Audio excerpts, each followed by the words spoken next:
Hello everyone, previous video में हमने soil को प्रिपेयर कर लिया था। अब जब सॉइल प्रिपेयर हो चुकी है तो हम आते हैं हमारे नेक्स्ट स्टेप पर। और नेक्स्ट स्टेप क्या है? सोइंग। सोइंग का मतलब अब सीड्स को सॉइल के अंदर डाल देना है। क्यों डालना है? बिकॉज हमें तो क्रॉप चाहिए। अब क्रॉप को कल्टीवेट करना है तो ऑब्वियस सी बात है एक एक स्टेप्स को फॉलो तो करना पड़ेगा। तो उसमें से फर्स्ट स्टेप हम ऑलरेडी फॉलो कर चुके हैं। अब आते हैं सेकंड स्टेप पे। So I Lavina Kumawat welcoming you all at Scoreshala. देखो सेकंड स्टेप क्या है? सोइंग है। तो सोइंग तो हम कर देंगे, कोई प्रॉब्लम नहीं है। ये तो बहुत सिंपल सा प्रोसेस है। सीड को लिया, जमीन के अंदर डाल दिया। लेकिन ये भी थोड़ा सा कॉम्प्लिकेटेड हो सकता है। क्यों हो सकता है? बिकॉज सीड को सेलेक्ट करना ये थोड़ा सा मुश्किल होता है कि हमें सीड कौन सा चाहिए। भाई सबसे पहले तो हम ये सोचेंगे कि हम क्रॉप किसकी लगाने वाले हैं। क्या हम वेजिटेबल क्रॉप लगाएंगे, या हम फ्रूट की क्रॉप लगाएंगे, या फिर हम कोई सीरियल लगाने वाले हैं, या पल्सेस लगाने वाले हैं।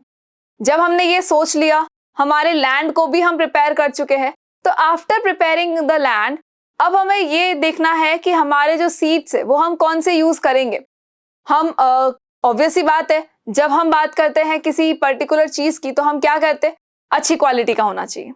इवन अगर हम कपड़े भी लेकर आते हैं तो हम ब्रांडेड लेकर आते हैं। क्यों? क्वालिटी अच्छी होनी चाहिए, उसकी लॉन्ग टाइम चलेगा। तो क्रॉप में क्या चाहिए हमें? कि हमारे क्रॉप बहुत ही अच्छे से ग्रो हो, बहुत अच्छे से हार्वेस्ट हो, और बहुत ज्यादा प्रोडक्टिविटी हो।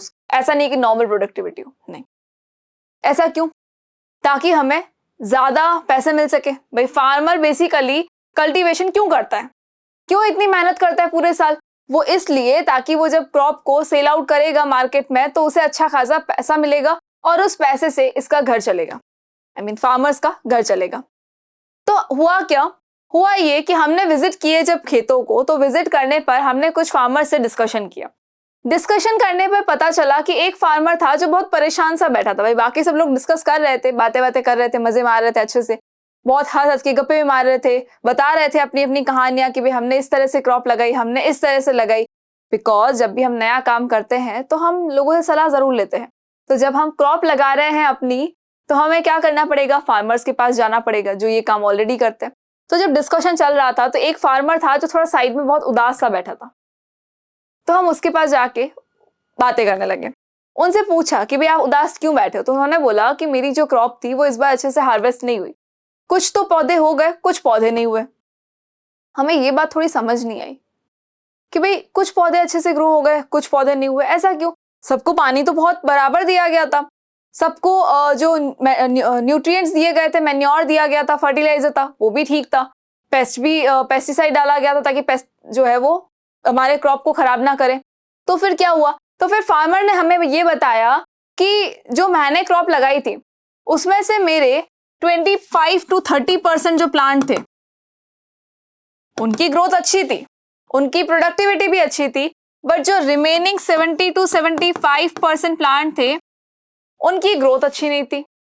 तो मुझे पैसा सिर्फ किसका मिला? इनका मिला। भाई जिनकी ग्रोथ अच्छी नहीं है, जिनकी क्वालिटी अच्छी नहीं है, ऑब्वियस ही बात है हम भी उन्हें नहीं खरीदते हैं। भाई जब मार्केट में हम जाते हैं, सपोज हम दालें खरीदने गए, तो दाल का अगर कलर चेंज हो जाएगा, मूंग की दाल जो हरी वाली दाल होती है, ये तो पता होगा, हरी कलर की एक दाल होती है जिसको हम मूंग की दाल कहते हैं। तो उस मूंग की दाल का सपोज अगर कलर चेंज हो गया, थोड़ा सा डिफरेंट कलर अगर उसका हो गया, तो क्या हम उसको खरीदेंगे? नहीं खरीदेंगे, डेफिनेट सी बात है। अगर उसके ऊपर कहीं कीड़े लगे हो तो क्या हम ले लेंगे उसको? फिर भी नहीं लेंगे। कोई बात नहीं। अगर कहीं से कोई सड़ रही है कोई चीज, अब फ्रूट खरीदने गए, अब फ्रूट जब देखे हमने तो एक के ऊपर ना थोड़ा सा दाग लगा हुआ था, क्या हम उसको खरीदेंगे? नहीं खरीदेंगे, बिकॉज वी नो कि यहाँ से खराब हो रहा है। अगर उसके अंदर हमें लग रहा है कि यार कीड़े होंगे, तो क्या हम उसको लेंगे? नहीं लेंगे। तो हमें क्या चाहिए? हमेशा अच्छी क्वालिटी की क्रॉप चाहिए। इन फार्मर ने भी यही कहा कि भाई ये जो क्रॉप थी ये तो मेरी बहुत अच्छी थी, लेकिन जो ये 70 to 75% क्रॉप थी ये पूरी खराब हो गई थी। कुछ सड़ गए थे, कुछ पे से कीड़े लग गए थे, कुछ पे कुछ हो गया, अच्छे से ग्रो भी नहीं करा। ग्रो करते करते क्या हुआ? जो प्लांट था वो छोटा ही रह गया, तो वो ग्रो ही नहीं हुआ। तो जब ग्रो ही नहीं हुआ तो क्या होगा? मार्केट में वो सेल आउट नहीं होगा। इवन अगर हम कोई भी चीज खरीदने जाते हैं, फ्रूट्स भी अगर हम लेंगे तो हम क्या सोचते हैं कि छोटे छोटे फ्रूट नहीं चाहिए, हमें बड़ा चाहिए। एप्पल भी लोगे तो क्या छोटा सा अगर है तो नहीं, ये अच्छा नहीं होगा, बड़ा लेते हैं एप्पल, तो क्या होगा? अच्छा होगा। इवन अगर हम अनार खरीदने जाते हैं, पोमेग्रेनेट अगर खरीदने जाते हो, तो हम क्या लेते हैं? बड़ा देख के फिर लेते हैं। क्यों? क्योंकि छोटा जो होगा वो अच्छा नहीं होगा। फाइन। तो इनके भी क्रॉप में यही हुआ कि जो भी कल्टीवेशन हुआ वो अच्छा नहीं हुआ 70 to 75% क्रॉप में, तो इसलिए वो थोड़े से परेशान थे। फिर जब हमने उनसे रीजन पूछा तो उन्होंने बोला कि मैंने सीड तो देखे थे लेकिन उन पर ज्यादा ध्यान नहीं दिया था। तो जो सीड थे, जो अच्छी क्वालिटी के सीड थे, जो गुड क्वालिटी के सीड थे, उन्होंने तो क्या किया, अच्छी यील्ड दे दी। गुड क्वालिटी सीड्स ने अच्छी यील्ड दे दी, लेकिन जो बैड क्वालिटी सीड्स थे उन्होंने यील्ड नहीं दी। तो जो गुड क्वालिटी सीड्स कितने थे, 25% to 30% थे। तो जिन्होंने अच्छी खासी यील्ड दी, क्रॉप की प्रोडक्टिविटी अच्छी थी। बट द प्रॉब्लम इज कि ये जो 70 to 75% क्रॉप है, उनके सीड्स अच्छे नहीं थे, दैट इज वाई इनकी प्रोडक्टिविटी क्या हो गई, खराब हो गई। तो हमें क्या समझ में आया उस फार्मर की बात से, हमें उस फार्मर की बात से ये समझ में आया, यानी moral of the story is कि सीड को लगाने से पहले we have to check them कि ये अच्छा है या नहीं है, गुड क्वालिटी सीड है या फिर नहीं है। देखो हर चीज में ना फार्मर से ही पूछना पड़ेगा, फार्मर से नहीं पूछोगे तो डेफिनेट सी बात है कुछ ना कुछ चीजें मिस कर जाओगे। चलो, तो before sowing good quality clean and healthy seeds of a good variety are selected. तो क्या किया हमने, अब हम जो हमारे क्रॉप में, हमारे खेत के अंदर जो हम क्रॉप लगाएंगे उसके लिए जो सीड्स लेंगे, हम कैसे लेंगे, हम गुड क्वालिटी के लेंगे। उस फार्मर की बात से हमें समझ में आ गया, स्टोरी का मोरल हमें समझ में आ गया कि हमें कैसे सीड लेने हैं, हमें गुड क्वालिटी सीड्स लेने हैं। और कैसे चाहिए, और हमें बिल्कुल साफ सीड चाहिए, बिल्कुल क्लीन सीड्स की रिक्वायरमेंट है हमें। उसके अलावा हेल्दी सीड्स की रिक्वायरमेंट है। अगर हेल्दी सीड्स होंगे तो क्या होगा, क्रॉप भी अच्छी होगी। जब सीड जर्मिनेट होंगे तो जब वो हेल्दी है तो ऑटोमेटिकली उनसे जो शूट सिस्टम और रूट सिस्टम निकलेगा वो भी हेल्दी रहेगा। सो सीड को सेलेक्ट करने से पहले हमें ये चीजों का बहुत अच्छे से ध्यान रखना है। गुड क्वालिटी सीड्स की रिक्वायरमेंट है, क्लीन सीड्स की रिक्वायरमेंट है, हेल्दी सीड्स की रिक्वायरमेंट है, और वैरायटी अच्छी होनी चाहिए। बिल्कुल वैरायटी बहुत अच्छी होनी चाहिए, और क्वालिटी तो डेफिनेट सी बात है, हम हर चीज की क्वालिटी चेक करते हैं, तो सीड्स की क्यों ना करें। अब नाउ द क्वेश्चन इज कि गुड क्वालिटी सीड्स है, हमें कैसे पता चलेगा। भाई देख के तो हम नहीं बता सकते कि अच्छा ठीक है ये छोटा दिख रहा है तो हाँ ये अच्छा होगा, या ये ज्यादा बड़ा फूल गया है तो ये अच्छा नहीं होगा। नहीं, ऐसे हम सीड को देखकर नहीं बता सकते कि ये गुड क्वालिटी सीड्स है या फिर नहीं है, ये अच्छी यील्ड देगा या नहीं देगा। तो हम क्या करें, हमने अपने घर में मम्मी को देखा है जब वो खाना बनाती है, जब वो दाल बनाती है तो वो क्या करती है, उस दाल को लेती है और उसमें डालती है अच्छा सा पानी, ज्यादा पानी डालती है। फिर उसके बाद क्या होता है, उसको अच्छे से हिलाती है, हिलाने के बाद में उस पानी को, ऊपर का जो पानी है उसको निकाल देती है और दाल को वही रहने देती है। लेकिन उसके अंदर हमने अजीब सी चीज देखी, होना ये चाहिए था कि सिर्फ उसका कचरा बाहर आए, उसके ऊपर तो दाल भी आ गई।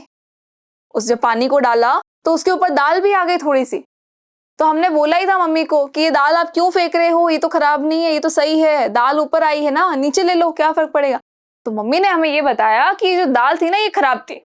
मम्मी ने क्या बताया कि जो दाल है ना जो ऊपर आ गई है ये खराब है। आई होप कि इतनी चीज आपको समझ में आई। इवन हर चीज के अंदर मम्मी यही करती है, उनको वॉश करती है उसके बाद उसको यूज करती है, यानी कि वो क्या कर रही है, अच्छी क्वालिटी की दाल का यूज कर रही है, उसको यूटिलाइज कर रही है, और जो बैड क्वालिटी पल्सेस है आपके उनको बाहर निकाल दी है। अब एक एक छांट तो सकते नहीं है, दैट इज वाई उन्होंने क्या किया, पानी डाला, ऑटोमेटिकली जो खराब थे वो ऊपर आ गए और उनको फिर बाहर फेंक दिया गया। तो फार्मर्स भी यही काम करते हैं अपने सीड्स की क्वालिटी को चेक करने के लिए। अपने सीड्स को वो डाल देते हैं पानी के अंदर। पानी में डालने के बाद 2 मिनट बाद ही आप देखोगे कि कुछ सीड्स ऐसे हैं जो कि ऊपर आ चुके हैं और मोस्ट ऑफ द सीड्स ऐसे जो कि नीचे जा चुके हैं। अब ये फ्लोट और सिंक वाला क्या कॉन्सेप्ट है कि जो फ्लोट हो गए उनका क्या होगा और जो सिंक हो गए उनको हम क्या बोलेंगे। तो जो फ्लोट कर रहे हैं, जो सीड्स फ्लोट कर रहे हैं, they are good quality seeds, they are good quality seeds, good quality seeds. यानी कि जो सीड सिंक कर चुके, ओके आई होप कि मैंने सिंक बोला होगा, फ्लोट नहीं बोला होगा।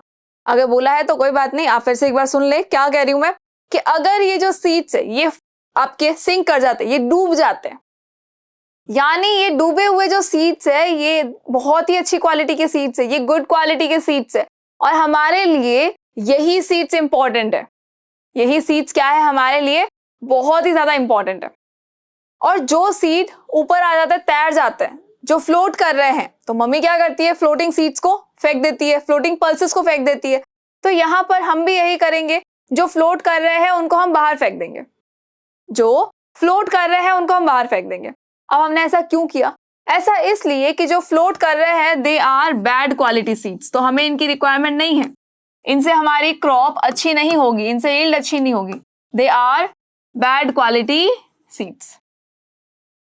ये गुड क्वालिटी सीड्स थे जो कि सिंक कर गए, ये बैड क्वालिटी सीड्स थे जो कि फ्लोट कर गए। अब ये फ्लोटिंग करने से बैड कैसे हो गए? भाई तैयार ही तो रहे हैं, स्विमिंग कर रहे हैं, क्या दिक्कत है? सीड्स स्विमिंग कर रहे हैं तो हमें क्यों बुरा लगा, क्यों हमने कहा कि ये बैड है? वो इसलिए कि जब सीड के अंदर आपने देखा होगा कि जो खराब होता है वो खोखले हो जाते हैं, वो बिल्कुल होलो हो जाता है। जो बैड क्वालिटी सीड्स होते हैं, जो बैड क्वालिटी सीड्स होते हैं दे आर होलो ऑलवेज, वो होलो हो जाते हैं और बिल्कुल लाइट वेट हो जाते हैं। कैसे? तो हमने हमारे घर में देखा है कि जो पल्सेस होती है या जो राइस होता है या फिर आपके गेहूं हो गए, तो उसके अंदर जब जानवर आ जाते हैं, जब उसके अंदर इल्ली आ जाती है, वॉर्म्स आ जाते हैं, तो क्या होता है, वो अंदर जाके उसको खोखला कर देते हैं। फ्रूट्स में भी यही होता है कि फ्रूट्स के अंदर अगर कोई वॉर्म चला गया है, कोई जानवर चला गया है, तो वो क्या करेगा, वो इंसेक्ट या वो वॉर्म उसको पूरा खोखला कर देगा, अंदर से पूरा होलो कर देगा, और होलो होते ही वो लाइट वेट हो जाएगा। वैसे ही जो बैड क्वालिटी सीड्स होते हैं दे आर ऑलवेज होलो, वो होलो होते हैं और बहुत लाइट वेट होते हैं, और उस लाइट वेट की वजह से ही पानी के ऊपर वो फ्लोट कर जाते हैं। तो इन फ्लोटिंग सीड्स को हम क्या कहेंगे, बैड क्वालिटी सीड्स है, तो हम इनको यूज बिल्कुल भी नहीं करने वाले हैं। लेकिन जो सिंक कर जाते हैं, जो सिंक कर चुके हैं, they are very good quality seeds, बहुत अच्छी क्वालिटी के सीड्स है वो। क्यों है? बिकॉज ये हैवी है, और हैवी क्यों है? बिकॉज ये होलो नहीं है, ये प्रॉपर सीड्स है, तो इनको हम यूज करेंगे। तो इट वॉज वेरी इंपॉर्टेंट कि हम चेक करें कि हमारे सीड्स जो है, हम जो यूज करने वाले हैं, they should be very good quality. तो हमने क्या किया, इनको चेक कर लिया। अब हम क्या करेंगे, जो गुड क्वालिटी सीड्स है उनको यूज कर लेंगे, और जो बैड क्वालिटी सीड्स है उनको बाहर फेंक देंगे। फाइन, यहां तक हो गया हमारा सीड सिलेक्शन। अब सीड सिलेक्शन तो हो गया, अब हम कहाँ जाएंगे, हमारे खेतों में। अब हम जाएंगे हमारे फील्ड्स में, और जाके वहां पे क्या करेंगे, इन बीजों को बिखेर देंगे, और जब बिखेर देंगे तो हमें क्या क्या मिल जाएगा, आफ्टर दैट जब इरिगेशन करोगे तो हमें पूरी क्रॉप मिल जाएगी। लेकिन इस सीड को सो करने के बहुत सारे मेथड्स होते हैं, सीड को सो करने के भी मेथड्स है। जो फर्स्ट मेथड होता है वो तो ये कि हमने क्या किया, हाथों से ही उसको डाल दिया, हाथों से ही क्या कर दिया, उन सीड्स को बिखेर दिया। जब उन सीड्स को हाथों से हमने बिखेरा तो क्या हुआ, तो जो क्रॉप लगी वो ज्यादा अच्छे से नहीं लगी, बहुत ही कम क्रॉप थी उसमें। ऐसा क्यों था? ऐसा इसलिए कि जब हमने हाथों से ही बिखेरा, जब हमने बाय हैंड्स हमने क्या किया, सोइंग की, जब हमने बाय हैंड सोइंग की तो क्या हुआ, सीड्स को ऐसे ही हमने बिखेर तो दिया, लेकिन बिखेरने के बाद क्या हो गया, बर्ड्स आ गई। बिखेरने के बाद क्या हो गया, बर्ड्स आ गई, ये तो उनका खाना था। तो बर्ड्स ने क्या किया, उन सीड्स को खा लिया। तो जो सीड्स को खा लिया वो तो ग्रो कर नहीं सकते, जो सीड्स रह गए हैं सिर्फ और सिर्फ वही सीड्स ग्रो करेंगे। सेकेंड थिंग कि अगर सीड्स कुछ पास पास में आ जाते हैं, जब सीड्स अगर पास पास में आ जाएंगे तो क्या होगा, ये सपोज देखो इतने सारे सीड्स है, ये बिल्कुल पास पास में आ गए।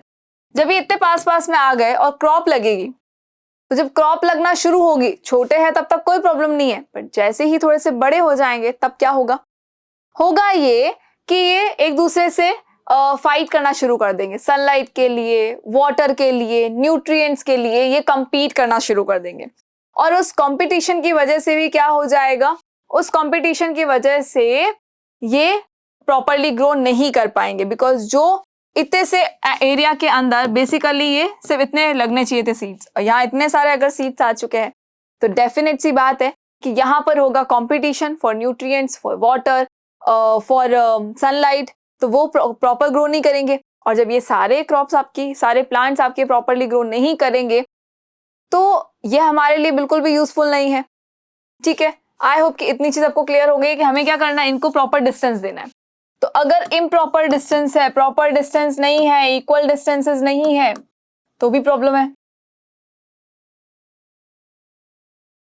इम्प्रॉपर डिस्टेंस है, अनइक्वल डिस्टेंस है, तो फिर क्या होगा, होगा ये कि वहां पर होगा कंपटीशन, और उस कंपटीशन के चक्कर में ना किसी को कुछ नहीं मिलेगा, ना न्यूट्रिएंट्स मिलेंगे, ना प्रॉपर सनलाइट मिलेगी, ना वाटर मिलेगा। तो क्या हुआ, ये सारे ही ग्रो नहीं कर पाए। मतलब ये तो वो वाली बात हो गई ना कि हम तो डूब ही रहे हैं, आपको भी लेकर डूबेंगे, तो यहाँ वो वाला सीन हो जाएगा। दैट इज वाई हम ये हाथों से जो फसल लगाने की कोशिश कर रहे हैं ये पॉसिबल नहीं है। थर्ड थिंग क्या हो सकती है? थर्ड थिंग ये कि ये जो सीड्स हमने डाले हैं, सीड्स हमने जो ऐसे बिखेर दिए हैं, ये प्रॉपर जमीन के अंदर दबेंगे ही नहीं, ये प्रॉपरली जमीन के अंदर दबेंगे ही नहीं। भाई सपोज हमने क्या बोला कि यहाँ पर जो है ये लैंड है, ये हमारा लैंड है, सीड्स कहाँ है, यहाँ पर है, तो प्रॉपरली इनको अंदर जो है बेसिकली इनको यहाँ आ जाना चाहिए था। इनको कहाँ आना चाहिए था? यहाँ। लेकिन ये तो आए ही नहीं, तो क्या होगा, ये ऊपर ही रह गए। तो ऊपर है यानी कि सॉइल के नीचे नहीं दबे हैं और ये प्रॉपरली जर्मिनेट नहीं हो पाएंगे। सो हैंड से ये जो हम मैनुअली जो हम सीड की सोइंग कर रहे हैं, ये तो हमें बिल्कुल पसंद नहीं आया तरीका, क्योंकि इसमें तो बेनिफिट है ही नहीं, इसमें तो लॉस ही लॉस है। यहाँ बर्ड्स ने हमारा लॉस कर दिया, वो सीड्स को उठा के ले गई। यहाँ पे क्या हुआ, कंपटीशन की वजह से ये खुद ही ग्रो नहीं कर पाए, लड़ लड़ के पूरे हो गए सारे के सारे। और यहाँ पर क्या हुआ, ये प्रॉपरली इनको एनवायरनमेंट नहीं मिला। जब प्रॉपर एनवायरनमेंट नहीं मिलेगा तब भी ये ग्रो बिल्कुल भी नहीं कर पाएंगे। फाइन, अब आते हैं हमारे ट्रेडिशनल टूल पे। हाथों का तो इस्तेमाल हो गया, अब हम आ जाते हैं हमारे टूल पे कि अगर टूल है तब क्या होगा। इस टूल में क्या होता है, इस टूल में होता है एक ट्रेडिशनल टूल जो था सीड को सो करने का, वो था एक फनल लाइक स्ट्रक्चर। वो कैसा था? एक फनल लाइक स्ट्रक्चर था, एक फनल जैसा स्ट्रक्चर, यहां हम बोल सकते हैं फनल ही था, इस तरह का स्ट्रक्चर था वो। अच्छे से ग्रो करता है, अच्छे से बनाते, ग्रो क्या करेंगे हम, फनल को नहीं ग्रो कर सकते। चलो, ये बन गया हमारा फनल। इस फनल के अंदर क्या किया जाता था भाई, ये जो फनल है, फार्मर्स क्या करते थे, इस फनल के नीचे एक पाइप लगा देते थे। इस फनल के नीचे क्या लगा देते, एक पाइप लगा देते थे जो कि होलो पाइप होता था। तो फनल की क्या बढ़ गई, लेंथ बढ़ गई। अब क्या होगा, इस फनल को लगा देंगे वो इस प्लफ के साथ, इस प्लो के साथ लगा देंगे। ये जो प्लो है, प्लो जो हमने प्रीवियस वीडियो में पढ़ा था कि ये प्लो क्या होता है, ये प्लो इस बैलो के ऊपर रखा जाता है, यानी बैलो के ऊपर रख के फिर क्या करता है, इस प्लो को चलाता है, जिससे क्या होता है, सॉइल जो है वो लूज हो जाती है, सॉइल जो है वो घूमती है अच्छे से और वो लूज हो जाती है। और जब सॉइल लूज हो जाएगी तभी तो इजी होगा प्लांट को ग्रो करना। सो सॉइल को जब लूज करना है तो क्या करना पड़ेगा, हल चलाना पड़ेगा। इस हल को हम क्या कहते हैं, प्लो कहते हैं। तो इस प्लो में क्या करते थे पहले के फार्मर, भाई हल तो पहले ही चलाया जाता था ज्यादा अच्छे से, तो फार्मर्स क्या करते थे कि इसके ऊपर वो फनल और नीचे देखो ये पाइप जो है ये यहाँ पे लगा दिया जाता था, इस प्लो के साथ में इसको कनेक्ट कर दिया जाता था। ये हमारा, ये है फनल, इस फनल पे देखो ये क्या लगा है, ये पूरा पाइप लगा है और इसको इस प्लो के साथ में कनेक्ट कर दिया गया है। तो जैसे जैसे ये बैल आगे बढ़ेंगे वैसे वैसे ये प्लो भी आगे बढ़ेगा और क्या करेगा, ये मिट्टी को ऊपर नीचे करेगा। तो इसको करते टाइम पे हुआ क्या कि इसमें से, इस फनल में से जो सीड थे वो नीचे जा रहे थे और वो धीरे धीरे धीरे देखो जमीन के अंदर दबते जा रहे थे, कुछ यहाँ कुछ आगे और आगे, ऐसे करके जमीन में वो सीड जो थे वो दबते जा रहे थे। इससे भी क्या करते थे, पहले के लोग सोइंग करते थे इस तरीके से और उससे प्लांट को ग्रो करते थे। लेकिन इसके भी कुछ ड्रॉबैक्स थे, तभी तो हमें मॉडर्न टूल की जरूरत पड़ी। भाई ये ट्रेडिशनल टूल अच्छा है लेकिन इसके कुछ ड्रॉबैक्स है।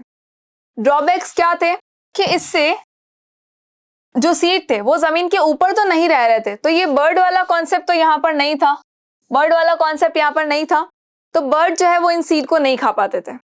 लेकिन जमीन के अंदर दबते टाइम पे सपोज ये हमारी सॉइल की लेयर्स है, ये हमारे क्या है, सॉइल की लेयर्स है।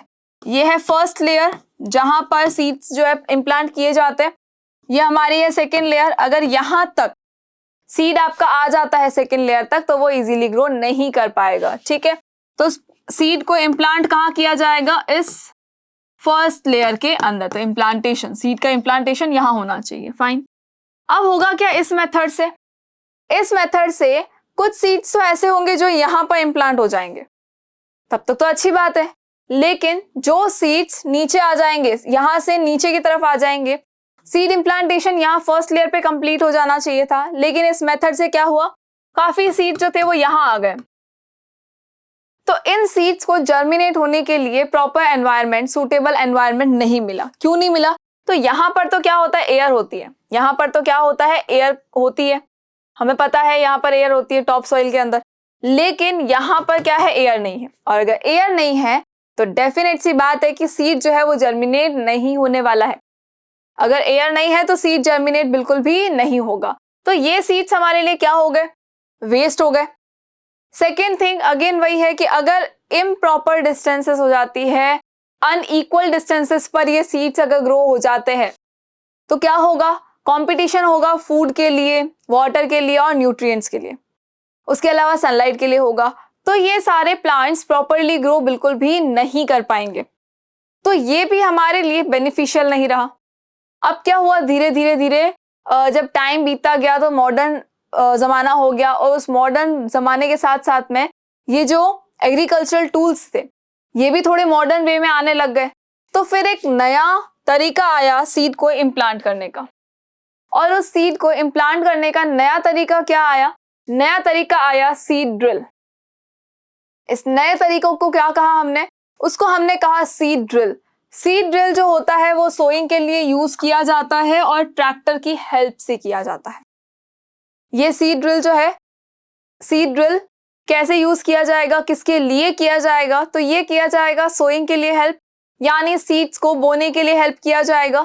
और नेक्स्ट थिंग कि ये ट्रैक्टर की मदद से होगा, ये ट्रैक्टर की हेल्प से होगा, ये ऐसे ही नहीं हो जाएगा। ट्रैक्टर की हेल्प के बिना इसको सीड्स को सो बिल्कुल भी नहीं कर पाएंगे। तो ट्रैक्टर से अगर हमें सीड्स को सो करना है तो इजी है भाई, ट्रैक्टर से जब हम प्लो कर रहे थे तो इट वाज वेरी इजी। तो वैसे ही जब ट्रैक्टर से आप सीड्स को डालते जाएंगे, सीड्स को जमीन में बोते जाएंगे, तो ये हमारे लिए इजी हो जाएगा और ये बेनिफिशियल भी रहेगा। कैसे रहेगा, तो देखो सबसे पहले तो इसका यूज कैसे किया जाता है। तो ट्रैक्टर से जब इसका सीड्स को सो किया जाता है तो बेसिकली हमारा जो ट्रैक्टर से प्लो करने का तरीका होता है वो इससे होता है। तो इसी के साथ में क्या लगा दिया जाता है, सीड ड्रिल्स लगा दी जाती है। और सीड ड्रिल्स को कनेक्ट करने से क्या होगा, पूरे प्रॉपर एरिया के अंदर, जिस लैंड के अंदर उस ट्रैक्टर को चलाया जाएगा, वहां पर सीड्स जो है वो सो होते जाएंगे। अब इसका बेनिफिट ये होता है कि ये सीड ड्रिल इंश्योर करता है कि आपके जो सीड्स है वो हमने यूनिफॉर्मली डिस्ट्रीब्यूट किए हैं। इसका मतलब है कि इक्वल डिस्टेंसेस पर डिस्ट्रीब्यूट किए हैं, इक्वल डिस्टेंसेस पर किया है, पर्टिकुलर डेप्थ को भी ध्यान में रखा है। इक्वल डिस्टेंस मतलब एक अगर यहाँ है तो एक थोड़ा यहाँ होगा, ताकि जब ये प्लांट में कन्वर्ट हो जाएगा, जब ये प्लांट में कन्वर्ट हो जाएगा तो इनको स्पेस मिल जाएगा और उस स्पेस से ये इजीली सनलाइट भी ले पाएंगे। फाइन, तो ये सीड ड्रिल क्या इंश्योर करती है कि भाई हम जब सीड्स को उसमें सो करेंगे तो यूनिफॉर्मली सो करेंगे, इक्वल डिस्टेंसेस पर करेंगे, सो दैट कि कोई कंपटीशन ना हो वाटर के लिए, सनलाइट के लिए, न्यूट्रिएंट्स के लिए। पर्टिकुलर सबको अपना अपना जो न्यूट्रिएंट है एडिक्वेट क्वांटिटी में मिल जाए, एडिक्वेट क्वांटिटी में सनलाइट और वाटर भी मिल जाए, ताकि सारे प्लांट्स जो है वो इजीली ग्रो कर सके। सो अनइक्वल डिस्टेंसेस वाला ये तो एक खत्म हो गया हमारा। सेकेंड थिंग, सारे जो सीड्स है वो जमीन के अंदर रहेंगे तो बर्ड्स भी नहीं ले पाएंगी। तो ये जो बर्ड्स वाला कॉन्सेप्ट था हमारा कि बर्ड्स जो है सीड्स को उठाकर ले जाती है और उससे हमारी क्रॉप का लॉस होता है, तो ये वाला लॉस भी क्या होगा, बिल्कुल भी नहीं होगा। ये लॉस भी नहीं हुआ तो इससे भी हम बच गए। और क्या हुआ, तो और हुआ ये कि जब पर्टिकुलर डेप्थ में इनको डाला गया, पर्टिकुलर डेप्थ में डाला गया, सारे जो सीड्स थे वो सॉइल से कवर हो चुके थे, मतलब कि ये हमारी है फर्स्ट लेयर, ये सेकेंड लेयर, फर्स्ट लेयर ये हमारी है सेकेंड लेयर। बेसिकली हमारे जो सीड्स है वो कहाँ होने चाहिए, फर्स्ट लेयर में। तो ये इंश्योर करता है, ये मेथड या ये सीड ड्रिल इंश्योर करता है कि आपके सारे सीड्स जो है वो फर्स्ट लेयर में ही है, जिससे क्या होगा, प्लांट जो है वो इजीली ग्रो कर जाएगा, इक्वल डिस्टेंसेस पर करेगा, ताकि आपके सीड्स जो है वो वेस्ट भी ना हो और सारे ही सीड्स आपको, भाई हमने ऑलरेडी गुड क्वालिटी सीड्स लिए हैं तो ऑब्वियसली बात है हमारी क्रॉप की प्रोडक्टिविटी ज्यादा होने वाली है, हमारी क्रॉप की जो यील्ड है वो हाई यील्ड होने वाली है। तो वो सारे सीड्स क्या होंगे, प्रॉपरली जर्मिनेट होंगे, अगर प्रॉपर जगह पर इम्प्लांटेशन हो चुका है तो प्रॉपरली जर्मिनेट होंगे, प्लस इक्वल डिस्टेंसेस है तो कहीं कोई कंपटीशन नहीं, तो इजीली सर्वाइव कर जाएंगे और बर्ड्स भी इनको नहीं लेकर जा पाएंगे। फाइन, तो ये हमारे लिए बहुत ही प्रॉपर मेथड है सीड को इम्प्लांट करने का, सीड को जमीन में बोने का, सीड को सो करने का। फाइन, अब आई होप कि इतनी चीज तो क्लियर हो गई है कि सीड को हम सो कैसे करेंगे, क्यों करेंगे, कैसे सीड्स लेंगे, कौन से मेथड से सो करेंगे। सो नाउ अब हम पढ़ेंगे एक नया टॉपिक बहुत छोटा सा टॉपिक है जो कि है सीड ट्रांसप्लांटेशन। ये सीड ट्रांसप्लांटेशन क्या होता है? तो सीड ट्रांसप्लांटेशन ये होता है, सीड प्लांटेशन नहीं है, इसको आप कर दे ट्रांसप्लांटेशन। इसको आप क्या कर देंगे? ट्रांसप्लांटेशन। सीड को ट्रांसप्लांट किया जाता है। अब बेसिकली आपने देखा होगा कि आसपास में हमारे नर्सरीज होती है, तो हम क्या करते हैं, हमारे गार्डन के लिए जब हमें प्लांट चाहिए होता है तो हम क्या करते हैं, नर्सरी में जाते हैं, वहां से एक छोटा सा प्लांट जो होता है वो उठाकर हम लेकर आते हैं अपने घर में और उसको गमले में लगा दिया जाता है, तो वो एक नया प्लांट धीरे धीरे ग्रो होने लगता है। तो ये नर्सरी से प्लांट को उठाकर लाने का जो प्रोसेस है, इसी को हम कहते हैं सीड ट्रांसप्लांटेशन। बेसिकली जब चावल की खेती होती है तो आपने देखा होगा कि क्या होता है, फार्मर्स क्या करते हैं, उसको लेते हैं, जो क्रॉप लगी है तो उसको लेते हैं, लगाते हैं, लेते हैं, फिर लगाते हैं। सीड को नहीं लगाते हैं, वो क्या कर रहे हैं, ये देखो, ये क्या कर रहे हैं, सीड नहीं लगा रहे हैं, जो हाथ में छोटे छोटे पौधे होते हैं उनको लेकर उनको लगाया जाता है, फिर उनको लेते हैं, फिर उनको लगाते हैं। तो ये क्या है, इस खेती के अंदर होता ये है कि सीड को लगाया कहीं और जाएगा और जब वो छोटे सीडलिंग्स बन जाएंगे, यानी छोटे छोटे प्लांट्स में कन्वर्ट हो जाएंगे, तो उनको उठाकर वहां खेतों के अंदर लगा दिया जाता है। अब ये तो ठीक है कि ट्रांसप्लांटेशन हो गया, लेकिन इसका बेनिफिट क्या है? इसका बेनिफिट ये है कि हम इक्वल डिस्टेंसेस पर इनको लगा सकते हैं, यानी कि डिस्टेंस को मेंटेन किया जा सकता है सो दैट कि कंपटीशन ना हो सनलाइट के लिए और न्यूट्रिएंट्स के लिए।